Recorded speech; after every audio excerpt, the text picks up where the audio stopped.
And welcome back. There are several myths and misconceptions when it comes to children and autism.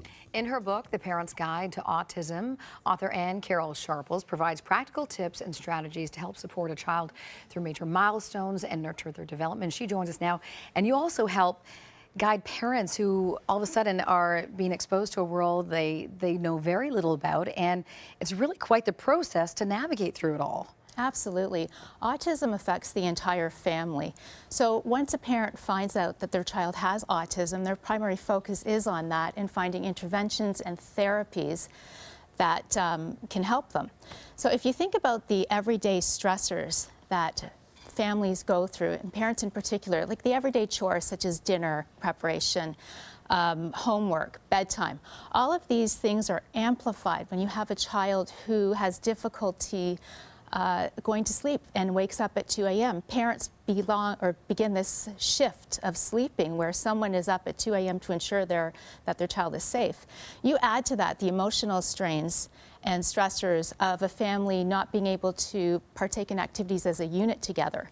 You know, there's relationships that are strained between siblings and parents, and then couple relationships. And on top of all of that, think about the difficulties getting services, accessing services, you know, not just at the beginning stage when diagnosis is made, but through their school age and into adulthood. Yeah, well, let's talk a bit about that, because as you mentioned, this really does affect the entire family. And what should you, I guess, prioritize as a family? You want to prioritize helping your child and staying together as a family unit. There's so many things that we can do as a society in order to help families. If you think about the way services are currently accessed, I think we need, in my personal opinion, a primary focus on autistic care. If we create these centers of excellence, and we look at the expertise and the knowledge that we currently have, and we think of best practices, we could have centers of excellence duplicated and standardized across the province. We can look at the knowledge and expertise we have and get a set of best practices out there.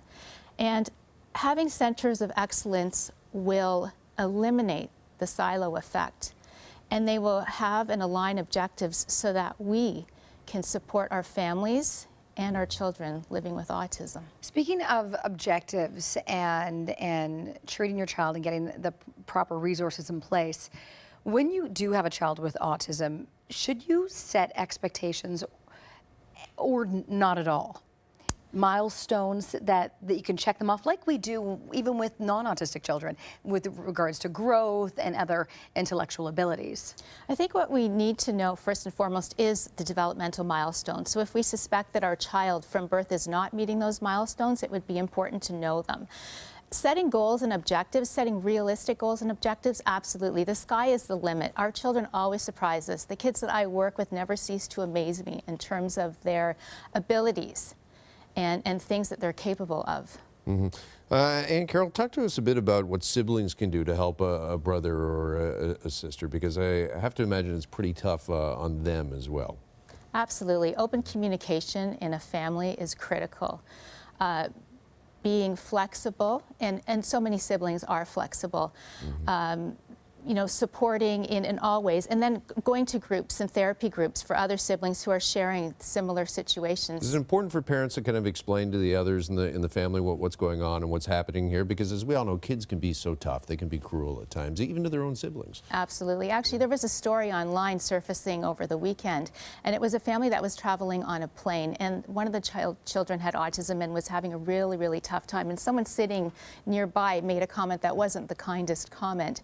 And this mom, trying to support her child, stood up, and she had a t-shirt on. She said, it said and read, "My child has autism. Mm-hmm. Questions are welcome. Parenting advice is not." Beautiful shirt and a beautiful book. Thank you so much, Anne Carol Sharples. Really appreciate coming in this morning.